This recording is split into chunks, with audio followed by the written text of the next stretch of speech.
All right, Pet Man Matt Mark handling varsity week 5 previews. First, we got Ardrey Kell going on the road to take on Hough. Ardrey Kell, another tough loss last week to Catholic. Catholic got out of their little early season slumber, so to speak, offensively. So Hough is coming off a bye week. Um, Tough, very good team. Still ranked number one in the Sweet 16. Obviously, for Ardrey Kell, you got to find a way to control the big plays. Big plays really hurt them last week, especially coming off of play action.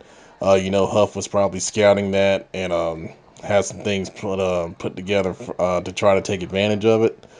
For Huff, we've seen it a couple times coming off bye weeks with other teams. You got to fight the malaise coming off of bye week. Playing on a Wednesday night, it's not going to be the same type of atmosphere. You're going to have to fight, being off for 2 weeks, getting back into it. And don't fall asleep. Don't let RGKL jump out in front of you, and then you're gonna have a dogfight on your hands the rest of the way. All right, you got Barry going on the road to take on West Charlotte, part of the West Side Championship Series. West Charlotte coming off a bye as well. They're at 2-1, and Barry coming off a tough loss on the road at Mallard Creek. Obviously, the key for Barry is you got to get the offense back going again. 2 weeks ago, they had a nice game against East Meck. They put up 30 points. The quarterback had a few touchdown passes. So you want to get back in rhythm, get back in the flow, and find a way to connect on those plays down the field. For West Charlotte, kind of same thing with Huff. They coming off a bye as well, so you got to find a way to get it going. They got a freshman quarterback in Mahatha. Obviously, that extra time is going to help him prepare even more in the passing game and making changes at the line in the running game as well. So this is going to be a good game overall for Beatty's Ford Road. All right, our next matchup. This is the game that me and Brandon will be at some point. Is Butler going on the road to take on Providence, and the key for Butler here, you can't let Richmond Senior beat you twice. Disappointing loss last week. A lot of people expected Butler to win that game, albeit in a tight fashion, but they did expect Butler to win. So be interesting to see if Keon Lassane is back, the star receiver for the Bulldogs. He did not play last week, and that was obviously a big factor in that loss. For Providence, coming off a tough loss down at Pinecrest, so their key is they got to find a way to stop the run. The Pinecrest had a big game running the football, and Butler's got a very talented backfield, so if they're going to have a chance in this one, they're going to have to find a way to stop the run and then get Caleb Agamola involved and get everybody involved off of him. All right, our next game. This is going to be a good game. You got Cox Mill out of Cabarrus County coming down to take on North Meck. Cox Mill's been a team that we haven't really talked about much lately because they've been kind of down. But this year, I think they're back, man. They're 3-1. They played some good 3A teams tough, and the biggest thing with Cox Mill, man, is just how hard they play, and then how well and disciplined they are so far this year. And then if you're North Meck, you play a team like that, man. They showed it last week. I think they got to find some big plays over the top, and they've got three good receivers, I think, that can make those plays happen, and then a very good quarterback in Aaron Scott pulling the trigger back there to make it happen as well. I think that's because this is a sneaky good game this week. If you don't have anywhere to go, I'd get up to North Meck. That one's going to come down to the wire, I believe. All right, our next matchup. This is the first of two times these teams are going to play. This is Garinger going on the road to take on the Independence. Now, Garinger is coming off a bye. So they've had 2 weeks to get ready for Independence, and they've seen two types of Independences here. They saw the good Independence against Olympic, where they came back and won that game, and then they saw last week where Independence kind of struggled against West Meck. So the key for Garinger here is, continue to play hard, and you got to find a way to get pressure in the passing game.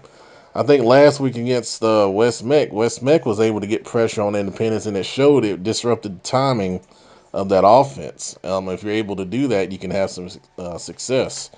Conversely, for Independence, they've got to find a way to get Shy Wheeler involved. When they had those 2 wins, he was really involved in the offensive package.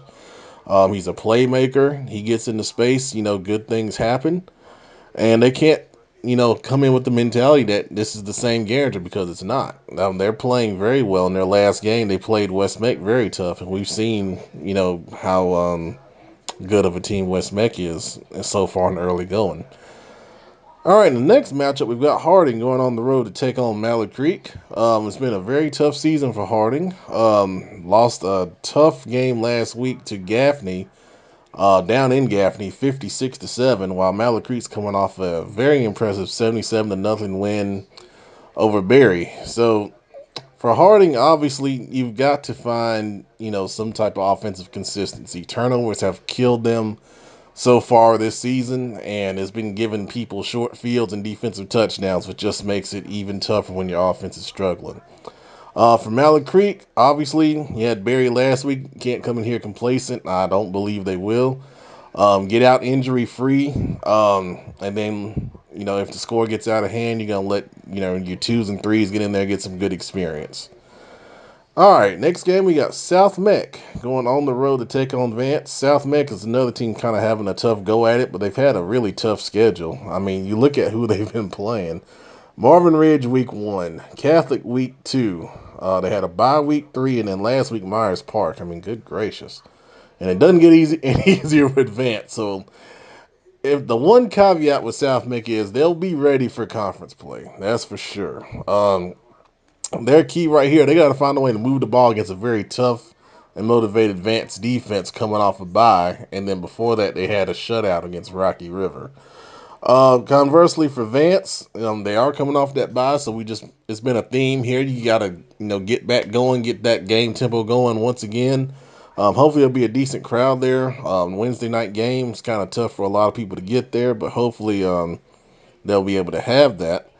But same thing with Vance. You got to fight complacency, come out to shoot, maybe get some big plays going off the gate, get it fired up, and then, try to keep the train rolling. And the premium gas in the engine, as Coach Brand would like to put it. We got our next game here. We've got Sun Valley coming on the road to take on the Olympic Trojans. Sun Valley coming off a big win last week over Porter Ridge. Battle of Cookout, down in Union County. Obviously, Sam Howell committed to Florida State. Very talented quarterback. Had another big game down there.